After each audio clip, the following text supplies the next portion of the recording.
Well, good evening, Vern, and welcome to the 19th Zoom lecture presented by the Lodge Hope of Karachi number 337. As ever, I'd like to give you all a warm welcome on behalf of all the members of the Lodge Hope of Karachi. The usual reminder about the Grand Lodge of Scotland guidelines, Vern. I can ask you to have your video on and your name clearly displayed. Can I encourage you also to sign the virtual tile on our Facebook page? And when you've got questions later on for our presenter this evening, can I ask you to put them into the chat? This evening will be recorded and will be shared on our YouTube pages later on. Gives me the greatest delight, Bern, to introduce to you a man who's not a stranger to many of you. He's past Provincial Grand Master of Refrewshire East, and he's the chair of the History and Heritage Group of the Grand Lodge of Scotland that have recently presented a successful series of lectures on Scotland's oldest lodges. It gives me great pleasure to introduce to you this evening Brother John Miller. Well, thank you, Gordon, Right Lodge Master. Thank you very much, first of all, for your introduction, and thank you for your very kind invitation to present this paper here this evening. Can I also just add my congratulations on the number of Zoom meetings that you've held very successfully. A real credit to yourself and to your lodge and to the craft. Well done, sir. Well done. Well, Brennan, my topic this evening is the two Saints John. Who were they? And how did they come to be patron saints of Freemasonry? And I hope this evening to help you understand a wee bit more about the personality, character, drive and commitment of each of these two saints, how they exemplified the principles of Freemasonry in their daily lives by their deeds and words, and why our ancient brethren came to choose them as patrons of Freemasonry. Now, brethren, our paper mentions many biblical accounts of their lives, and I'd ask that rather than thinking you're back in Sunday school once again, that you give some thought to the context in which these two saints found themselves some 2,000 years ago. I'd ask you, are they demonstrating by their thoughts and actions anything we might describe as Masonic? Are they attempting to make good men better? And do you hear anything that fits with brotherly love, relief, and truth? Well, let's see. Every year, on the day of installation, we hear the installing master address the master-elect and tell him that it is requisite that he has been initiated, passed, and raised in the three established degrees of St. John's Freemasonry. But let me, of course, at the outset clarify that the patron saint of Scottish Freemasonry is, of course, St. Andrew. However, the dedication of the two Saints John still prevails in Scottish Freemasonry, where under the Grand Lodge of Scotland, the three degrees are officially designated St. John's Freemasonry.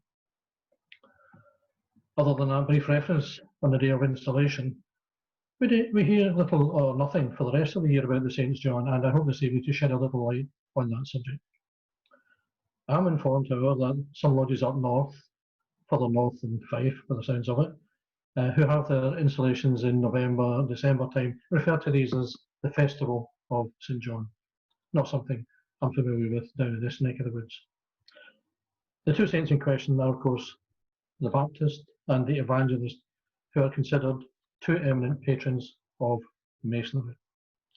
Looked at together, St. John the Baptist and St. John the Evangelist served to represent the balance of passionate zeal with learned knowledge of faith.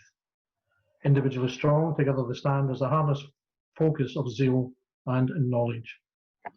The St. John therefore stand in perfect parallel harmony, representing that balance. Who were these two men, and why did they come to be chosen by our ancient brethren to be patrons of our craft? Well, let's deal firstly with St. John the Baptist. Clearly a most remarkable man, the Baptist is mentioned in each of the four Gospels, Matthew, Mark, Luke, and John. The Baptist was a mission preacher who led a movement of baptism centred at the River Jordan in expectation of the arrival of the Messiah. In John chapter 1, I can quote you, there came a man named John, commissioned by God that he might testify concerning the light in order that everyone through him must believe. He was not the light, he came that he might testify concerning the light, that is, the light of salvation. John's baptism was a purification rite for repentant sinners performed in living water, that is, a running river, in accord with Jewish custom. John had a burning desire, a mission to call on sinners to repent. He was driven to having them ready for the arrival of the Messiah, that is, preparing the way for the Lord. The Baptist was related to Jesus through his mother, St. Elizabeth, cousin of the Virgin Mary. His birth was foretold by the angel Gabriel, but John's father, Zechariah, doubted the prophecy and as a result was struck dumb until John's birth. Gabriel said, "Thy wife Elizabeth shall bear thee a son, and thou shalt call his name John, and thou shalt have joy and gladness, and many may rejoice at his birth.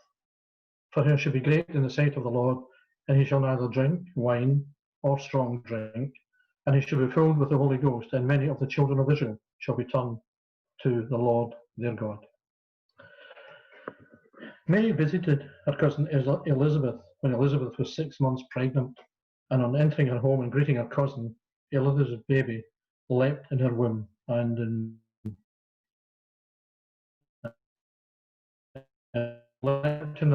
Elizabeth was filled with the Holy Ghost. Blessed are you amongst women, and blessed is the baby you carry. Well, Mary stayed with Elizabeth for the next 3 months, and when Elizabeth gave birth to her son, her relatives and neighbours expected him to be named after his father Zechariah, as per the custom of that time. Elizabeth said, no, he's to be called John.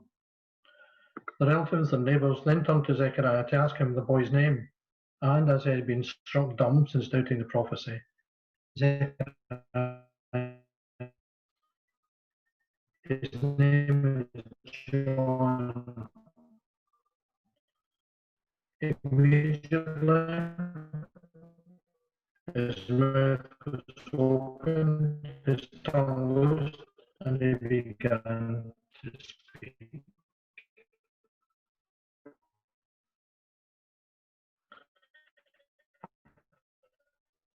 Throughout Judea, the Lord's hand is with him. We belong to one of those groups. The Pharisees who kept the law of Moses. They believed in the supers and the afterlife, etc. And they rejected the supernatural as they would not repent.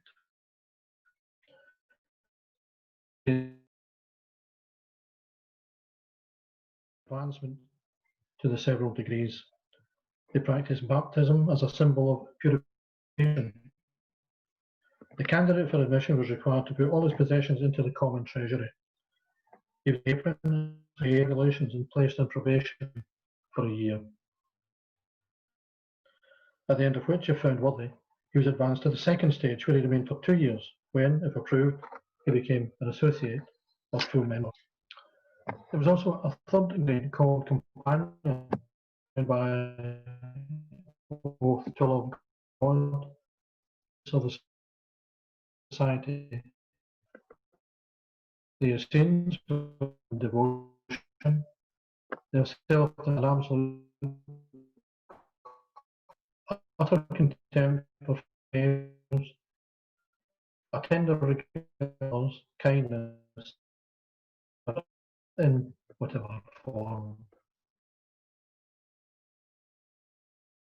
And him was a fulfillment of the prophecy of Isaiah, chapter 40, verse 3. In the desert, prepare the way for the Lord, and make straight in the west a highway for our God. That is, that the repentant must show a genuine sorrow for sin, and prayer for mercy and pardon are required.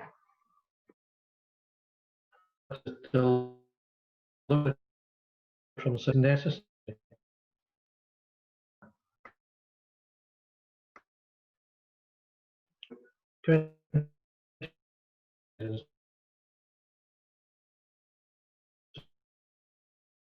Messiah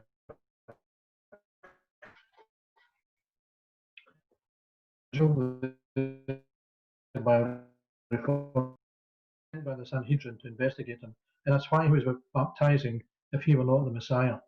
And he told them, I baptize with water, but he is administering the sign of water, while the Messiah alone can bestow the thing signified, the cleansing power of the Holy Spirit. John dressed in camel hair clothing, as did Elijah and other prophets. His hair and beard had a wild look about them, underlying the passion of his work. And this took precedence over such a minor point as his personal appearance.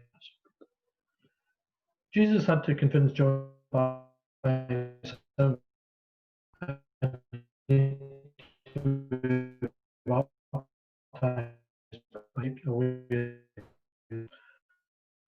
This is the Passover, release from captivity. Lamb's blood saved the Jews. So the blood of Jesus saved mankind. I witnessed a voice from heaven saying,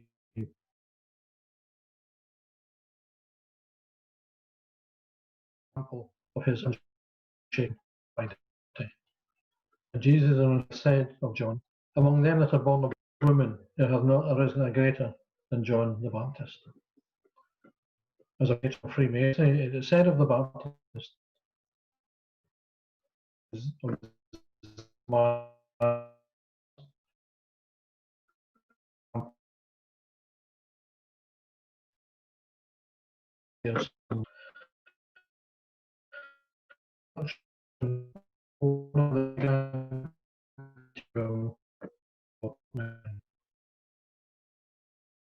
when the Baptist presents us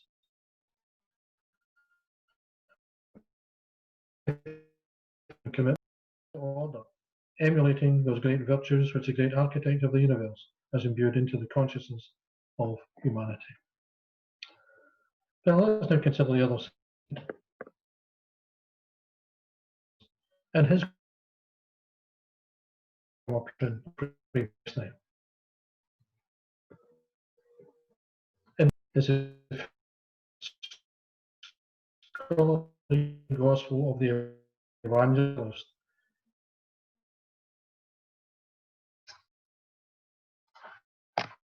And Salome. He's described in the Bible as strongly affectionate and spiritual, of striking strength, energy, and decision. His dominant traits throughout his life being charity,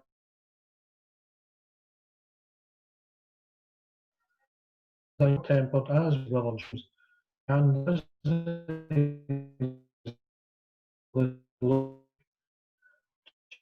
chapter 9, verses 51 to 50, and the locals there had refused to welcome Jesus and the disciples.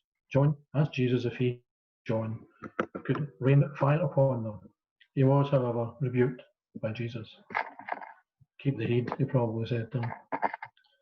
Jesus called John and his brother James sons of thunder, reflecting perhaps some deeper quality of character in them both.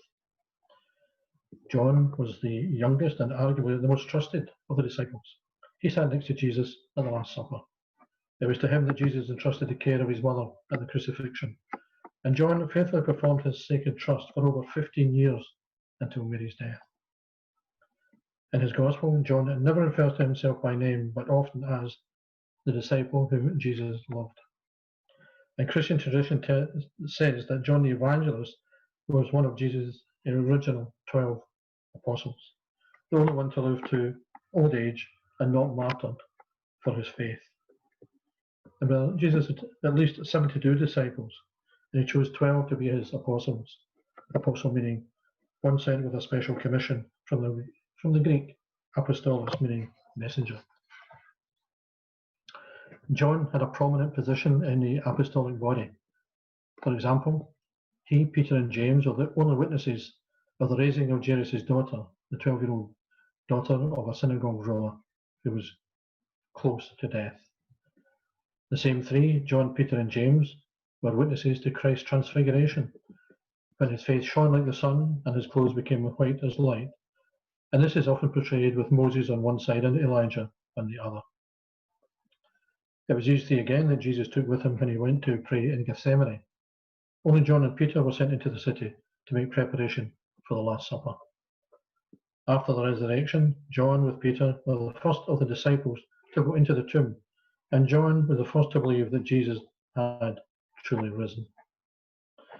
And Ben, I'm going to give you a quote from John 20, verses 2 to 10. I'm not going to give you the quote direct from the Bible, but rather from the New Testament written in Scots by William Lorimer, who hailed from Strathmartin near Dundee, 1885 to 1967. And William Lorimer, his father, his grandfather, and his great-grandfather were all ministers in the Free Church of Scotland. And his translation from English to the Scots reads as follows. Please bear with me. I know you guys up in Dundee and further north will see this is easy, but it's not so easy to read. Let me try.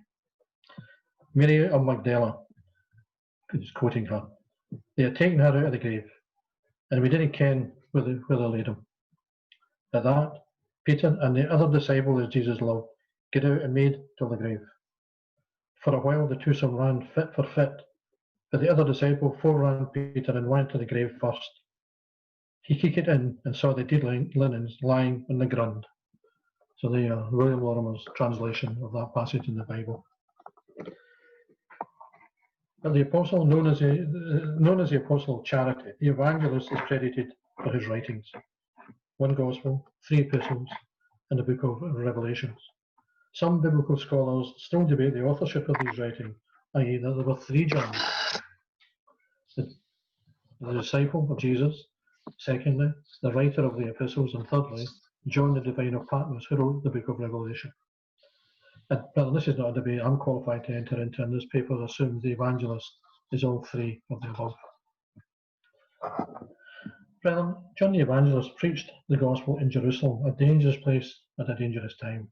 Eventually, he was imprisoned at the age of 90, was banished to the island of Patmos, where he was to write of the Apocalypse, the book of Revelation, the most complex book in the New Testament. In John's Gospel, he states that there are 8 signs or proofs that reinforce Jesus' true identity as the Messiah. And to John, a miracle or sign was never an isolated act. It was always a window into the reality of Jesus as the Messiah. And those 8 signs, according to John's Gospel, are as follows. I won't go into detail, but we've got a paragraph on each. If there's any needs a clarification, perhaps you can ask me later. The first miracle performed by Jesus was when he turned water into wine at a wedding in Cana. Then we move on, the healing of the royal officer's son, and of an official whose son was close to death begged Jesus to come and cure him, and Jesus said, your son will live, and he did. The healing of the lame man, the feeding of the multitude, 5,000 men plus women and children fed with 5 loaves and 2 fishes. And brethren, interestingly, this is the only miracle mentioned in each of the 4 Gospels. I think in total there's something like 30 odd, perhaps 40 miracles throughout the New Testament. Fifth in the line from the Evangelist was the walking of water. The disciples were on board a small boat when a great wind blew up, and Jesus, as he walked in the water, told them, "'Tis I, be not afraid." The healing of the blind man, and the disciples, on seeing a blind man, asked Jesus who had sent this man or his parents. Blindness then being considered a punishment. Neither, he said, but this happened so that the work of God might be displayed in his life. As long as in the day we must do the work of him who sent me. Night is coming when no man can work, and I am the light of the world. 7th in the list is the raising of Lazarus. The message of this event is that Jesus is the resurrection and life for everyone. And just again, a short quote from Mr. Lorimer. Lazarus come forth, and as the corpse came out of the grave, his hands and feet swelled in dead linens, and his face happy in a napkin. And Jesus said to them, "Loose him, and let him get home." That's the way you speak up in Dundee, isn't it? Still. Lastly, of the 8, the catch of fish after the resurrection. And I'll say a wee bit more about that because it's something I had been blissfully unaware of and found out quite recently. The disciples had been fishing in the Sea of Tiberias all night without success. Jesus, on the shore and not recognized, asked if they had caught any fish, and when they replied no, he told them to throw their nets into the water on the right-hand side of the boat. And when they did so, the net was so full with 153 fish, they could hardly pull them out of the water. It was then that they recognized there isn't Jesus. This is Jesus rewarding the faithful. And brethren, 153 fish, is that number significant? Well, this is the number of species of fish known in those days, and 153 is a reference to the blessings and abundance of Jesus' ministry. That is, throughout the New Testament, there is recorded 153 blessings given by Jesus to 48 separate individuals. And the abundance, that is, when he refers to the 153 fish, every species known at that time, indicating that every race and creed is to be included in his ministry.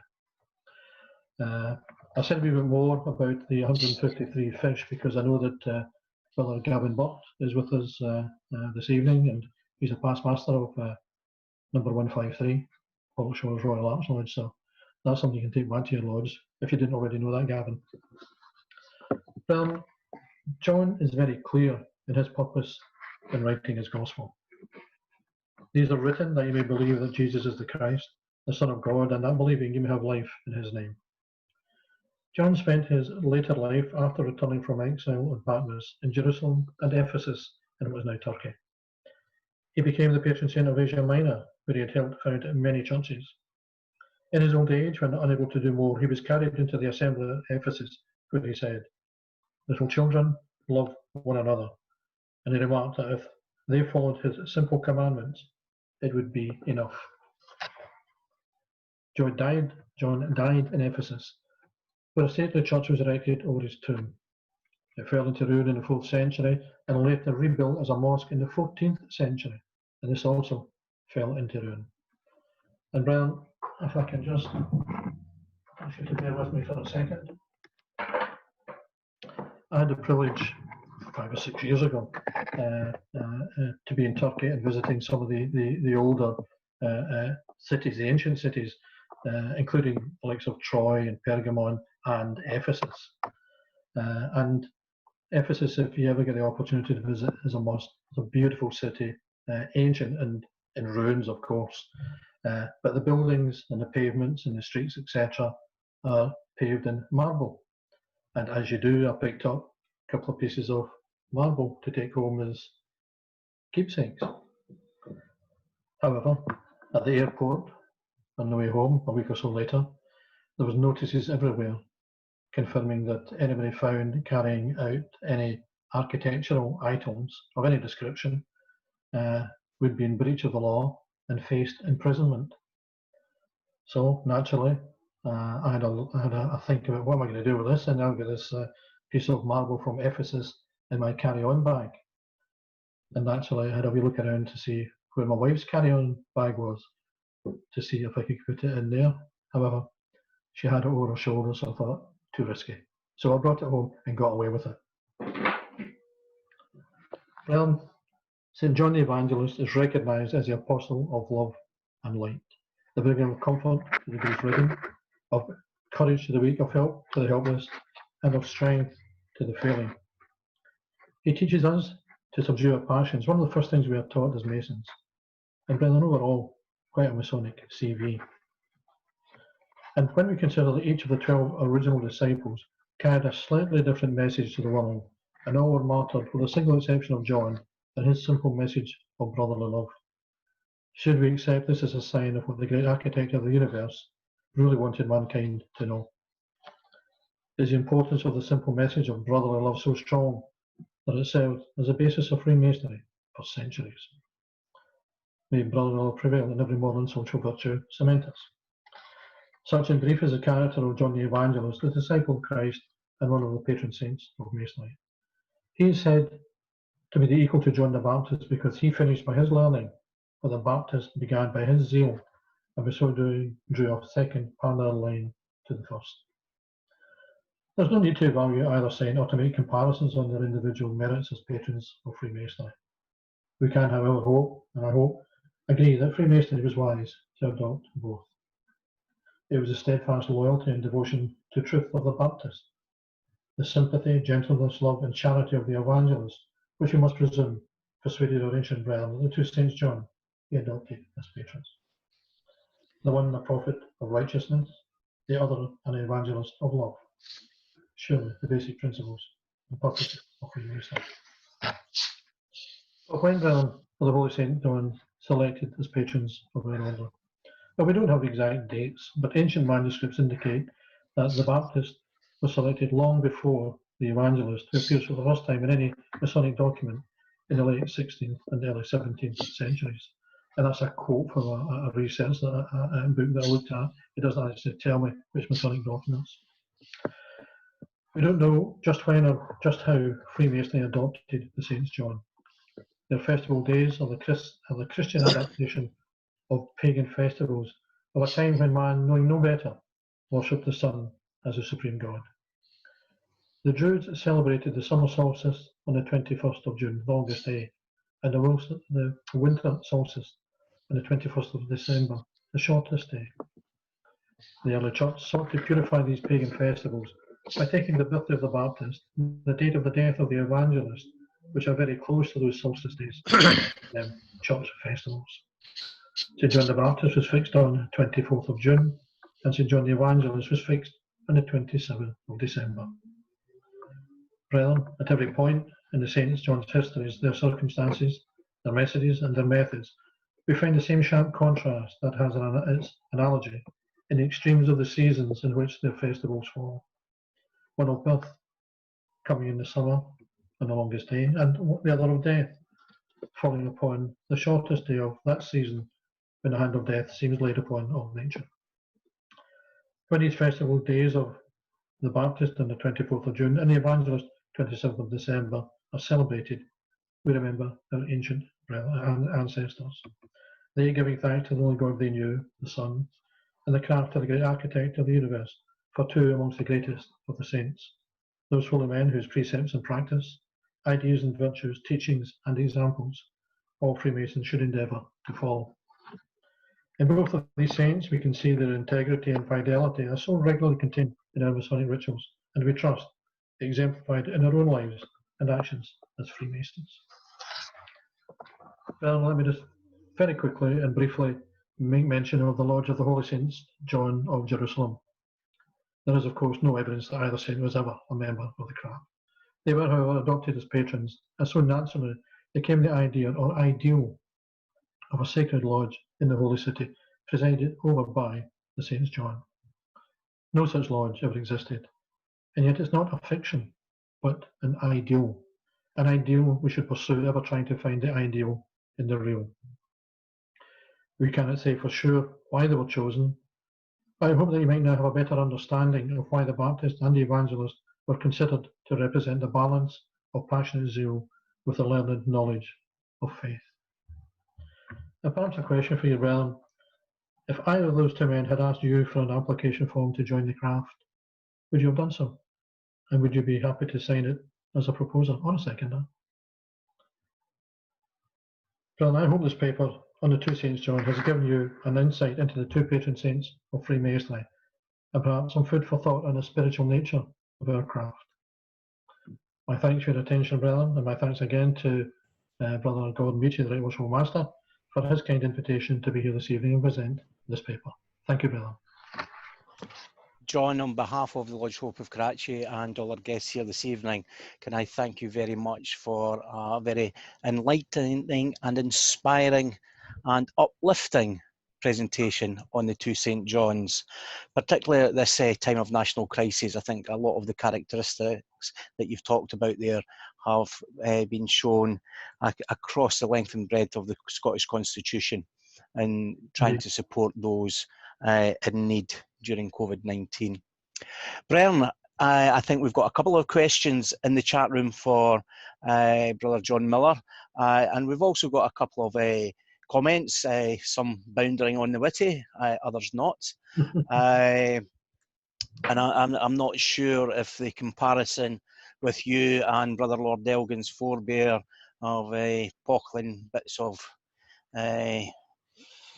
stone from foreign fields is Maybe just a wee bit needing of stone. discussed or not, but there is a comment, are we harbouring a criminal within our midst? But I'm sure that that is certainly not the case, John. But I will tell you who posed that question later on then. But Thank you. I need wouldn't to have know. Brother MacLeod. Nice. So the first question, so which John was St. John, the Baptist or the Evangelist? They were both saints. I think he's talking about the Gospels possibly, which Oh, the Gospel. St. John, the Evangelist. It was he who wrote the Gospel of John. He was the evangelist. Okay, so that's the only question so far. Brennan, is there any other questions from the chat, or is anybody else? Okay, so Rolf Keel, since when is St. John the patron saint of Masons? I know that at the wall of Melrose Chapel, the French-born Mason John Morrow dedicated his work to Sweet St. John. I think there's evidence that the stonemasons of centuries ago adopted the Baptist as their patron saint, and I think that was evident in is it St Giles in Edinburgh? I think that's something I'd need to come back to you on, but I think St Giles Church in Edinburgh, there is reference there to the Baptist and being the patron saint of the stonemasons many centuries ago. So he was first. Okay. A question from Ken Wallace, and we have, I think, the deputy master of the lodge that he's referring to. So he may, if you don't know the answer to this, John, we can maybe fling it at Tom Edgar. I remember hearing Lodge St John Fisher Row 112 being referred to as Lodge St John Fisher Row. Is this correct? Or are any other lodges referred to similarly? I'm sorry, I can't answer that. I don't know. I know one or two lodges named after, well, having St John, and they're named St John singular, and I don't know, to be honest, which St John they refer to. I'm sorry, I can't answer that. Tom, are you still with us? Do you want to jump in and give your views as a member of Fisher Row? Thanks, Gordon. As far as I know, that Lodge St John Fisher Row was dedicated to St John the Baptist when first formed in 1768. There's not a lot of information regarding John the Baptist in the lodge, and there has been a wee bit of research undergoing as we speak, and hopefully find out the proper answer at some point soon. Okay, that's Well, great. good luck Thank with your researches and that, Tom. That would be very interesting to find that out. But you know, St John Fisher Row is a fairly aged lodge, of course, 300 years old, the sounds of it, or close to. So the chances are there was a stonemason who became the patron saint of that lodge, and that would be the Baptist, as you suggest. I think as well, John, when it came to it, that St John Fisher Row was actually a fisherman's lodge, which was added. St John was St John the Baptist with the fishwives and the fish that was produced allegedly by St John. Mm-hmm. That's why the lodge was named St John Fisher Row. It was a fisherman's lodge. Brian, I would just like to give a little plug for Brother Tom Edgar's interesting magazine. There's a lot of Masonic magazines out there that you can get, but if you go to ISU, the magazine online depository, and you type in St John Fisher Row, you'll come across their magazine that is very interesting and comes out. So a comment for you, John, as one of our previous speakers, Mike Neville, would say, it's only criminal if you get caught. So that's quite good for you. And one from Siva. If this is not a stupid question, in your opinion, which one of the two St Johns is holier? Well, my initial reaction would be the Evangelist, because of his close association with the Messiah. He worked directly with him, so that's an opinion. Please don't ask me to justify that. It's just a gut feeling and I'm sure that there'll be fans of the Baptist who would disagree vehemently with me. Okay, thank you. Steve Chalmers' comment, many other lodges have St John in the title, and probably the contender for the oldest lodge in our province, the Lodge of St John, or as it's now known, the Lodge of Dunfermline, has obviously St John in its title. Ronnie Forbes comments, Lodge 46 in Auchterarder prefer to be referred to as St John's Lodge, number 46. But as a past provincial Grand Master of that province, he's saying he's got no idea why. And you might want to comment on that a little bit, Ronnie. No, so Stuart Saunders is coming in, John, with a comment. In Central Europe, the lodges celebrate June the 24th with a special festival in their lodges.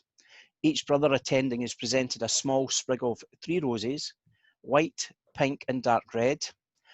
And the question to you is, can you enlighten on the connection, Johannes de Teufel?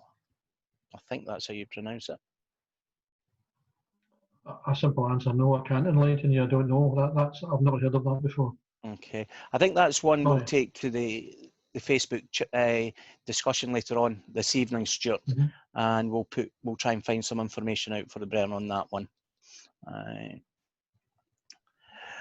Stephen's got another follow-on question to his holier one. Another way of asking the question then, and again it will be in your opinion, John, is which one of the 2 St Johns do you think was more steeped in esoteric traditions?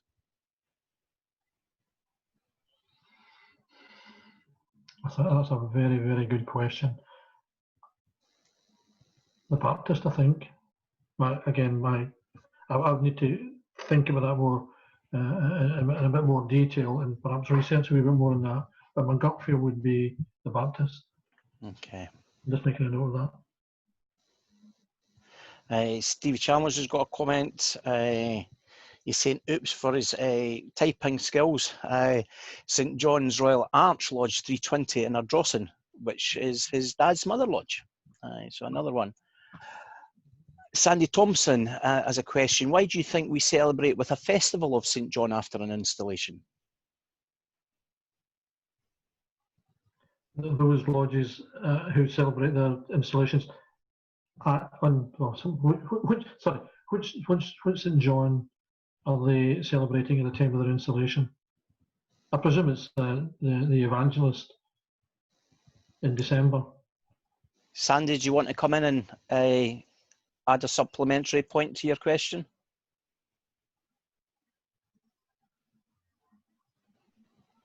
I need to unmute you. So we do actually have our installation in late December. So yeah, it will be the latter of the 2, John. Yeah, that'll be the Evangelist.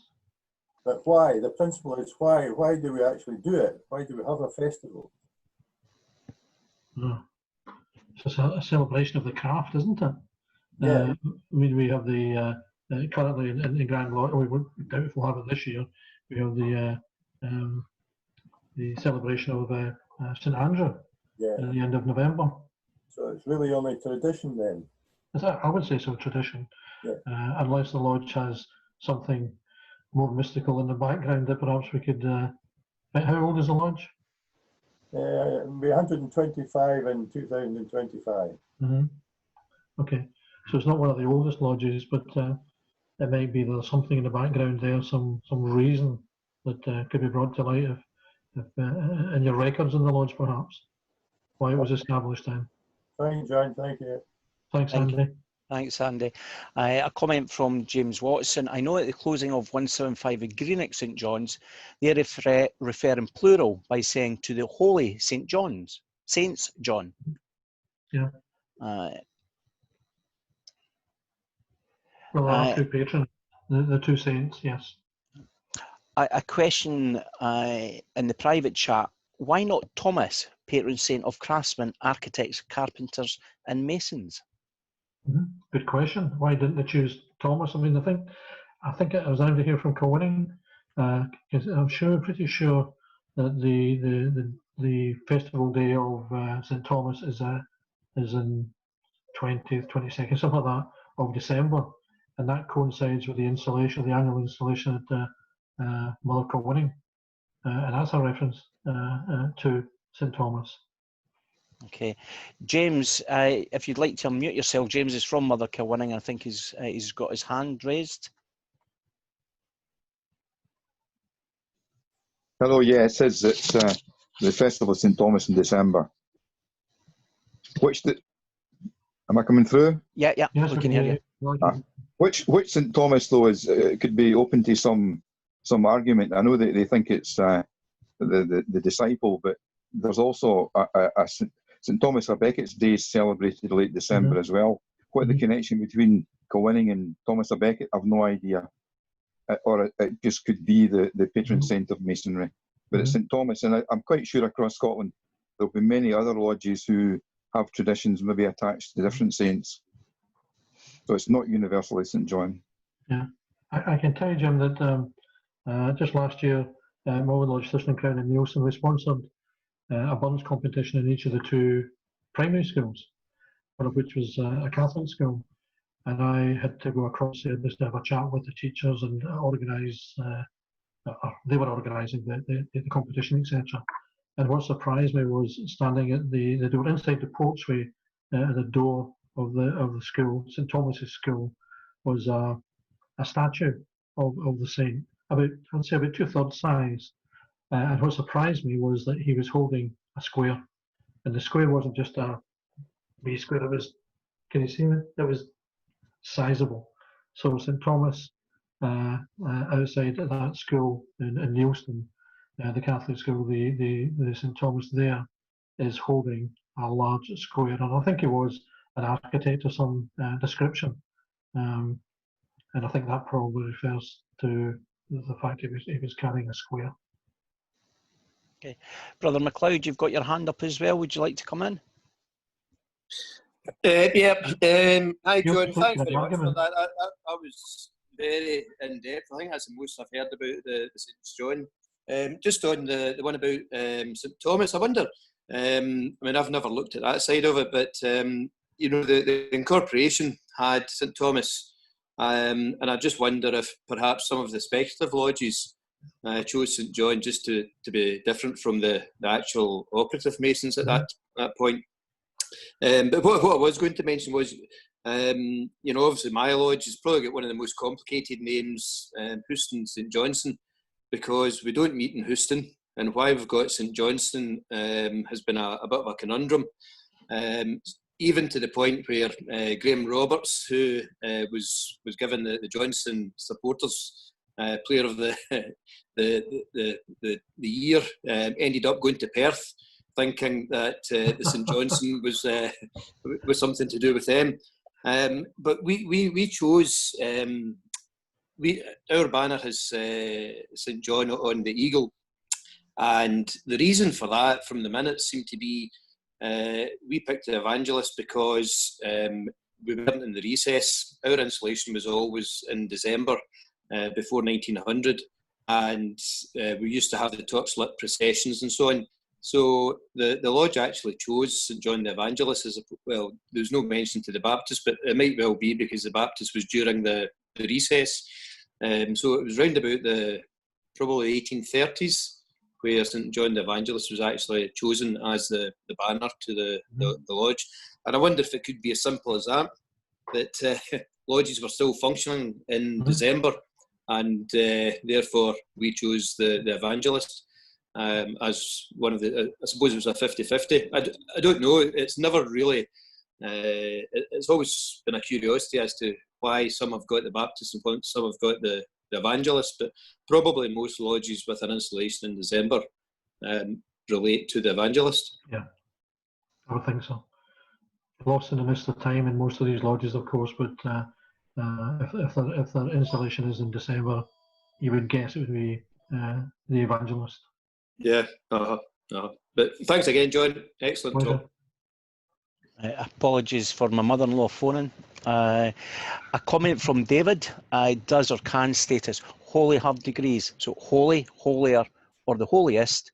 someone or something seems to be holy or not, isn't it? I wonder. And I think that's a good point for us all to ponder. Ian McIntosh, one of our guest presenters. The old Craft Mason Lodge is always held their main meetings on the 27th of December, so it was always St. John the Evangelist. Another comment from Germany, Rolf.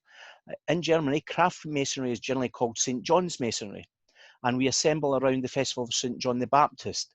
In Germany, Johannes der Täufer. My German's getting better than my French, I think. Charles Stewart from number 2's got a comment marking the feast days of the saints. And James Burns Hogg. In the 1860s, about 7 lodges within the borders all added St. John to their name. He doesn't know why, but again, maybe that's a good piece of research that could be conducted at some point. From a comment from Scott Gibson, a member of the Lodge of Edinburgh, Mary's Chapel, number 1. And Scott goes on to say, as far as I was aware, the Lodge of Edinburgh, we were given the Isle of St. John the Evangelist in St. Giles in Edinburgh to upkeep in the 15th or 16th century. I think, actually, I think he's right, because I think I said it was the Baptist earlier. I think I said the Baptist, but he's right, it was the Evangelist. Tom Edgar, a comment, most lodges who were named St. John were to celebrate the days of feast. 1781, Jim Reeves has a comment, have their installation in April. And Jim, I'm assuming that that's a St. John Lodge that you're making reference to having their installation in April. Rolf Keel again mentions Anderson's Constitutions. Anderson's Constitutions obliged the lodges to assemble at the festival of St. John the Baptist to install their office bearers. And Alec Craib from up north, one of the oldest St. John's lodges, at St. John's number 6, we have our installation on the 3rd Saturday in December, but we celebrate our festival of St. John on the 27th of December at a regular meeting. And again, I think that comes back to tradition. Ian McIntosh again talks to us about a lodge in Forfarshire, Lodge St. Thomas of Aberbrothick, number 40, and Arbroath is named after St. Thomas a Becket. And Jim Reeves, 1781, have their installation in April, and they also call their festival the Festival of St. John afterwards. Bob Potter states it's worth reading The Origins of Freemasonry by Professor David Stevenson. And for those who don't know Professor Stevenson, he wasn't a Freemason, but his 2 books are really worth reading, Brian, if you want to know the development of the Scottish craft. This question pops up throughout, and Bob suggests that you can also draw your own conclusions from what he is saying. So, Brian, John, that's the questions that we've got in the chat room. So at this point, can I once again thank you very much for your presentation this evening on the 2 St. John's. I'm sure it's a subject that we'll be able to continue on the Facebook page later on this evening. Bernard, just as I was going through and we were talking about the St. John's and what's happening nowadays, I noticed that too, Bern, on my front screen are using the technology to promote charities that they're involved in. I'm slightly cheeky, I've also got my Poppy Scotland flag behind me too. But as these are going public, Bern, as well, if you want to change your background to your favourite cause, as Bob Potter's done and as Ian Walsh's done, I think it's a really good way to get out, and we've got information there about the guide dogs and the Seagull Trust. So Brennan, I just would encourage you maybe to consider that for future meetings. In terms of future meetings, Bern, this meeting will be available later on this evening on our YouTube channel, and I would encourage you to subscribe to that. We have got a speaker lined up for next week, Bern, Brother Bruce Zawalski. He's a Canadian brother, and he's going to speak to us about Freemasonry in New France. Last week we heard about the development in Freemasonry in France, but this is going to be New France, and there's a lot of connections with the presentations that we had from Ian McIntosh around the Jacobites, Brian. Bruce is serving in the Canadian military, however, and he is out on exercise in the Canadian hinterlands. He does assure me he has Wi-Fi access, and we are still planning to go ahead with him, but there may be a last-minute change if with the timing and his Wi-Fi goes down out in the prairies. I might be bringing forward one of our speakers that we've got up our sleeve. But with that, Bern, once again, John, on behalf of the Lodge Hope of Karachi, can I say a huge thank you. I will stop the recording now, Bern, and we can say our normal thank yous and good nights as I unmute you all.